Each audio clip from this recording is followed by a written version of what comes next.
Ada yang katanya mau nyari kerja minta sama Allah mudah-mudahan bisa dapat kerja, jangan tadi tinggal kawin sama perempuan gara-gara belum kerja gitu. Terus ya Allah juga. Ada yang begitu ya, ada. Banyak yang begitu. Makanya pada saat ini khususnya masalah jodoh, pada saatnya seseorang akan dikalahkan oleh seseorang yang ngajak kepada pernikahan.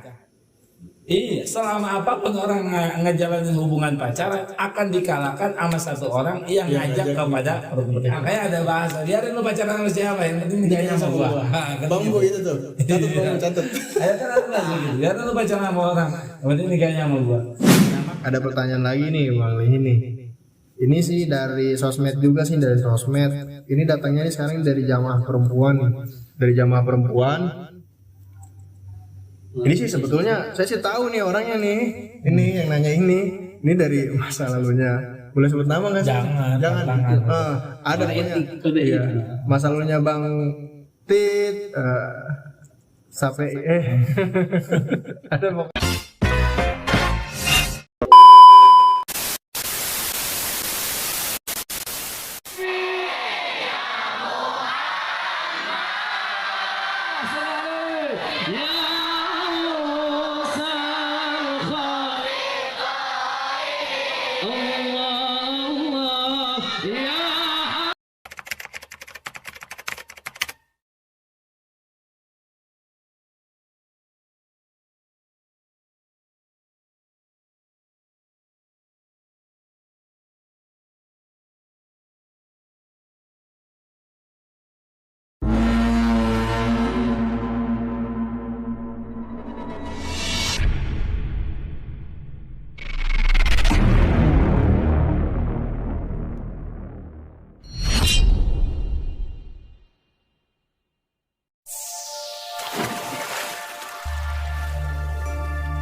Ada pertanyaan lagi nih Bang ini.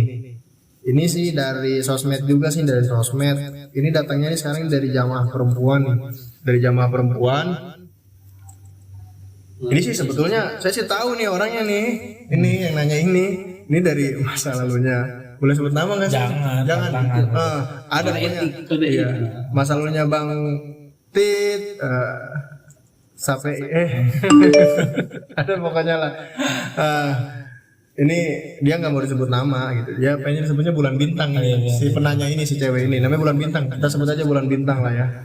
Dia sih ini pengantin baru ini sebetulnya, cuman dia ini pertanyaan sebetulnya ditanyain ke kita waktu dia itu belum nikah. Sekarang udah nikah, dia pertanyaannya kayak begini. Intinya sih minta tips caranya agar menjadi istri soleha. Ini insya Allah berguna juga nih buat teman-teman ukti. Gitulah pokoknya. Tips caranya agar menjadi istri soleha biar itu hanya istri untuk suami soleh kan. Iya sekalian MC juga belum bisa disebut soleh. Pokoknya istri yang soleha aja nih. Tips agar menjadi istri yang soleha ini insya Allah nih dijawab juga nih sama guru kita nih. Mulai ini gimana nih? Orangnya sih sekarang udah nikah. Ini pertanyaan sebetulnya Berarti buat dipraktekin. Iya, buat dipraktekin di kehidupan sehari-hari ya, buat berumah tangga pasti itu. Cara menjadi istri yang soleha. Yang pertama buat perempuan untuk menjadi istri yang soleha adalah takwa dulu kepada Allah, jangan sampai ditinggal. Sebab ada satu pendapat yang seliweran, asumsi dan pemikiran sebagian kaum hawa perempuan, yang kadangkala ada bahasanya udah jadi wanita soleh yang penting nurut aja sama laki, jangan suka ngelawan sama laki, tapi sholat kagak. Ini salah. Makanya yang pertama adalah takwa. Dan betul, salah satu yang menguatkan seseorang menjadi istri yang solehah, yang keduanya adalah nurut. Apapun yang diperintahkan oleh suami kita nurut. Apapun yang disuruh oleh suami kita laksanain. Ini adalah salah satu tanda dan juga cara untuk menjadi istri yang soleh. Nurut. Sebab kenapa? keridoan seorang istri terletak bagaimana ridho suami, dan ridho suami tidak akan pernah diberikan kecuali seorang istri yang tunduk patuh terhadap suaminya. Makanya setelah dia taat kepada Allah maka taat kepada suaminya. Tapi terkecuali perintah yang di dalamnya mengandung maksiat dan munkar, baru itu kita tinggalin ya. Itu tinggalin. Jadi laksanain. Walaupun suami yang minta, kamu cantik, kalau seandainya nggak pakai kerudung. Pertanyaannya, pakai kerudung buat perempuan wajib atau tidak? Wajib. Nggak pakai kerudung seorang perempuan haram atau tidak? Haram. Sedangkan suaminya nyuruh istrinya nggak pakai kerudung, berarti mau ngikut perintah suami, perintah Allah. Berarti hal itu jangan dituruti. Paham kira-kira ya? Siap. Jadi nurut terhadap perintah yang di dalamnya mengandung kebaikan. Yang kedua adalah caranya menjaga kehormatannya, menjaga kehormatan dirinya dan kehormatan suaminya.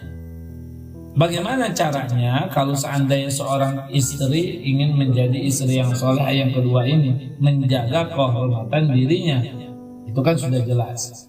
Berarti seperti jangan berkomunikasi kepada yang bukan mahram secara berlebihan, apalagi timbul fitnah. Kalau ngobrol kepada yang bukan mahramnya sudah timbul fitnah, jangan lanjutin. Kita tinggalin aja. Terus juga jaga kehormatannya, awas. Jangan sampai kita berzinah dengan laki-laki lain. Nah, ini yang merupakan salah satu dosa besar.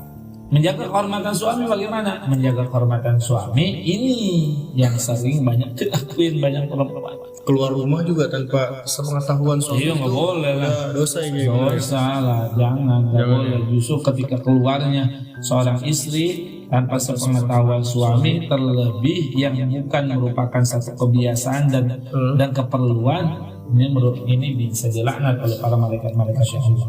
Kalau keluar hanya sekedar warung, tidak jadi masalah selagi tidak timbul fitnah. Nah, tapi keluar secara jauh, pakaian dengan rapi, harum-haruman semerbak, tanpa izin oleh suaminya, nah ini haram, bisa dilaknat oleh Allah Subhanahu wa taala.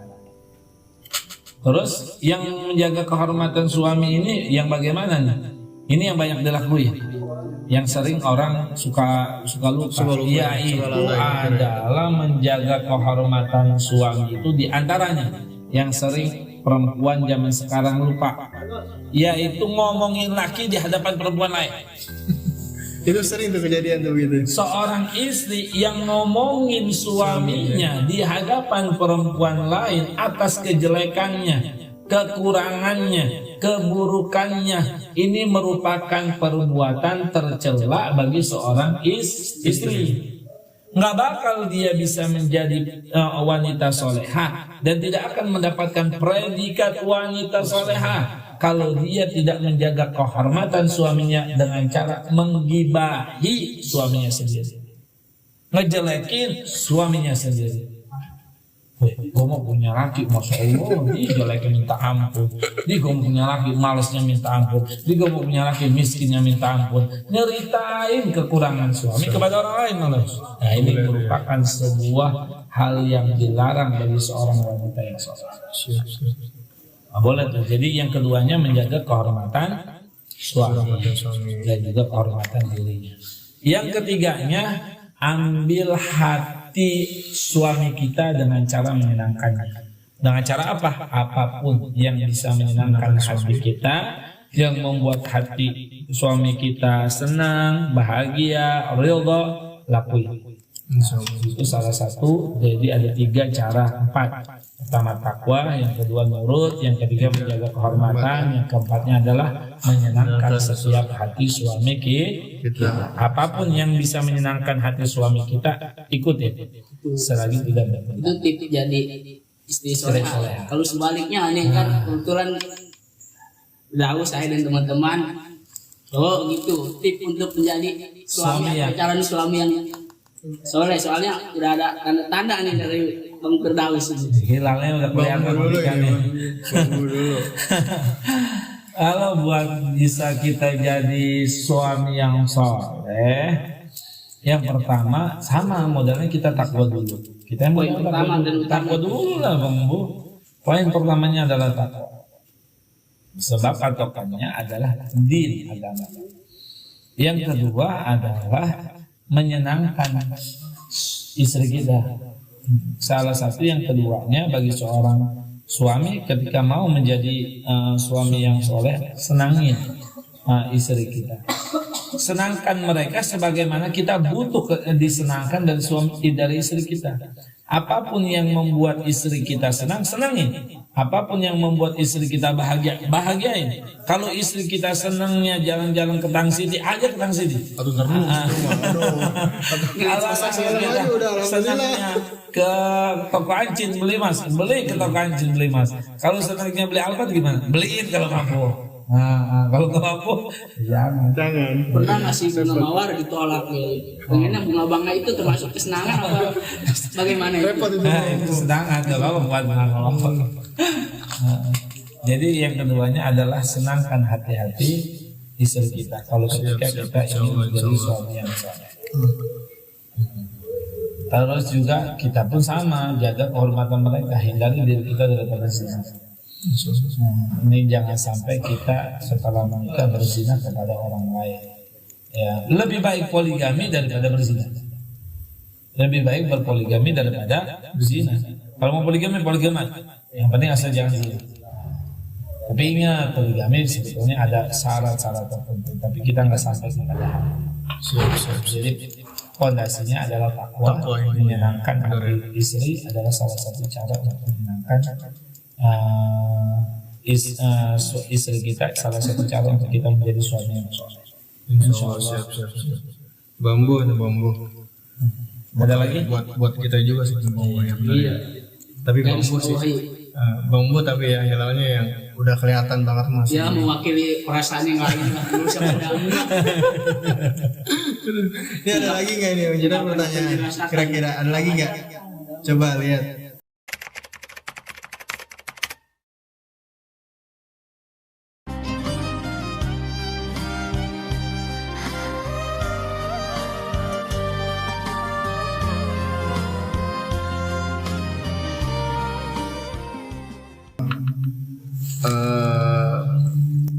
Ini Nali ini ada pertanyaan lagi nih. Ini pertanyaan bagus nih. Ini insya Allah pertanyaan mewakili yang lainnya juga nih biar ilmu kita makin bertambah nih insya Allah nih. Dari Soleh Mahmudin. Assalamualaikum warahmatullahi wabarakatuh. Waalaikumsalam warahmatullahi wabarakatuh. Mau nanya ngalihin kenapa di Kobong LS di setiap pengajian sekarang lebih sering baca Maulid Burdah. Iya sih emang. Kalau dulu kita belum baca Maulid Burdah. Terus kalau boleh tahu Maulid Burdah keutamaan dan fadilahnya apa ya? Mohon dijawab. Siap nih Bang Soleh Mahmudin. Dijawab langsung sama guru kita. Fadol Kiai. Burdah ini memang hampir berjalan kurang lebih 1 tahun. Hampir 2 tahun lah ya. Iya, hampir 2 tahun lah jalan 2 tahun. Dulu belum baca Burdah gitu. Awal mula saya pernah ketemu sama seorang habaib. Ya, saya sebetulnya tidak kenal beliau, tapi saya dipertemukan atas wasilah orang tua dan juga encang. Nah, beliau, masya Allah kayaknya rada unik dan rada antik. Saat itu saya diminta untuk nganter beliau untuk ke Rawabokor. Kembang Rawabokor ya? Enggak ke Rawabokor, beliau mau ke luar Batang. Dia mau keluar Batang. Kalau tidak salah marganya Bilfaqih. Saya lupa itu namanya. Tapi saat saya mengantar beliau ke Rawabokor untuk nanti di sana naik angkot. Saya ngomong sama itu Habib, ya Habib, doakan saya biar ilmu saya manfaat, ilmu saya barokah, biar bahagia dunia akhirat. Intinya minta doa lah saya sama beliau. Lalu kata beliau, kalau antum pengen berkah, ilmu ente masyhur, ente bisa terkenal, bahasa gampangnya lah begitu. Amalin baca kitab burda, baca maulid burda. Kalau antum pengen masyhur, pengen berkah, pengen nampak, kelihatan sama orang banyak, ya diterima sama orang banyak, baca maulid burda. Jadi saat itu nasihat beliau tuh belum sempat kepikiran sama saya buat ngejalanin.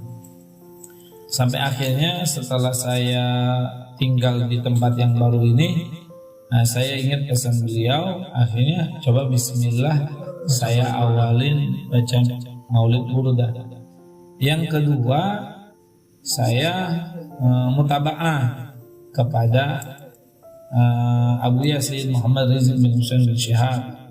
Beliau pun salah satu kitab maulid yang biasa beliau baca adalah maulid burda. Sehingga yang kedua itu juga menjadi penguat saya untuk baca maulid burda di setiap taklim malam Kamis setelahnya pembacaan Ratibul Haddad. Yang ketiga, apa keutamaannya? Besar. Salah satunya seperti apa yang beliau katakan, ya berarti orang kalau pengen berkah, pengen masyhur, pengen keterima, yaitu adalah baca kitab burda. Dan yang berikutnya, keutamaan kitab burda salah satunya adalah menjadi keramatnya yang terkenal dan populer adalah orang yang baca kitab burda, insya Allah dia punya penyakit sembuh. Manakala seseorang baca kitab burda, lillah kan Allah Ta'ala berwasilah, bertawasul dengan keberkahannya maulid burda, ketika dia punya penyakit, minta sama Allah, insya Allah penyakitnya disembuhkan oleh Allah bil barokahnya kitab burda. Jadi bil barokahnya kitab burda salah satunya adalah menjadi obat. Sebab burda itu juga termasuk katanya adalah obat, ya penyembuh. Yang berikutnya lagi, keutamaan kitab burda ini, sebagian besar para ulama-ulama kita, salah satu kitab maulid yang mudah gampang menyentuh kecintaan kita kepada Rasulullah adalah burda. Ya kalau kita udah dawam, itu rasa di hati juga beda emang. Menyentuh kepada kita punya batin, jiwa itu tadi berbeda. Makanya, dan tidak sampai situ, orang yang baca kitab burda satu balik itu sebanding dengan orang baca kitab Dalailul Khairat sebanyak 70 kali. Al-Habib Salim Abdullah bin Umar Asy'ari beliau pernah menceritakan bahwasanya ada seseorang yang pernah bermimpi ketemu sama Rasulullah SAW. Lalu Rasulullah menceritakan bagaimana keutamaan kitab burda, ya, yang mana seorang yang membaca kitab burda sebanding dengan orang yang membaca kitab Dalailul Khairat sebanyak 70 kali. Itu salah satu keutamanya, sehingga sampai saat ini kitab burda dibaca di tempat ini. Memang harap barokah, mudah-mudahan majlis ini barokah, manfaat, santrinya juga ilmunya manfaat, barokah dunia dan akhirat. Itu saja. Mungkin pertanyaan dari apa yang ditanyakan tentang pembacaan burdah yang dilakukan oleh kita saja. Alhamdulillah akhirnya setelah kita ngobrol panjang, insya Allah di ngobrol perkara ilmu pada malam hari ini, di malam Jumat yang penuh berkah ini, insya Allah kita banyak ambil manfaatnya dari apa yang telah disampaikan oleh guru kita.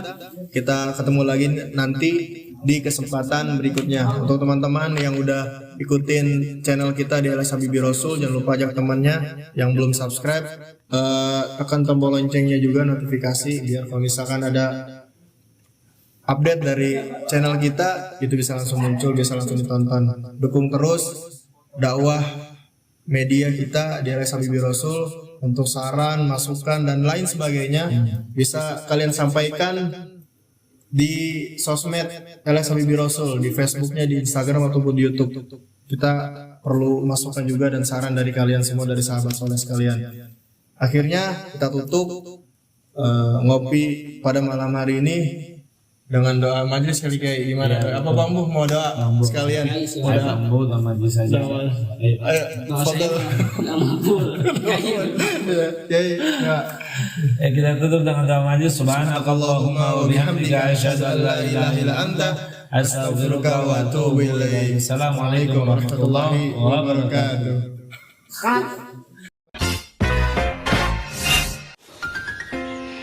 Mohon maaf video ngopi berhenti sampai sini. Sebelum kita lanjut, jangan lupa subscribe dulu bagi yang belum, dan buat yang udah subscribe silahkan kalian share-share video ini ke teman kalian. Insya Allah obrolan kami pada video ini bisa bermanfaat bagi orang banyak. Dan mohon maaf pada tahun ini kami tidak mengadakan pawai ta'aruf sambut Ramadan. Buat kalian yang punya pertanyaan-pertanyaan yang ingin ditanyakan kepada guru kita, silahkan tulis komentar di bawah ini. Dan pada sesi berikutnya tema ngopi, ngobrol perkara ilmu, kita yaitu tentang bulan Ramadan. Jadi saksikanlah video-video ngopi kita selanjutnya yang pasti hanya di channel Laskar Sholawat Habibi Rasul.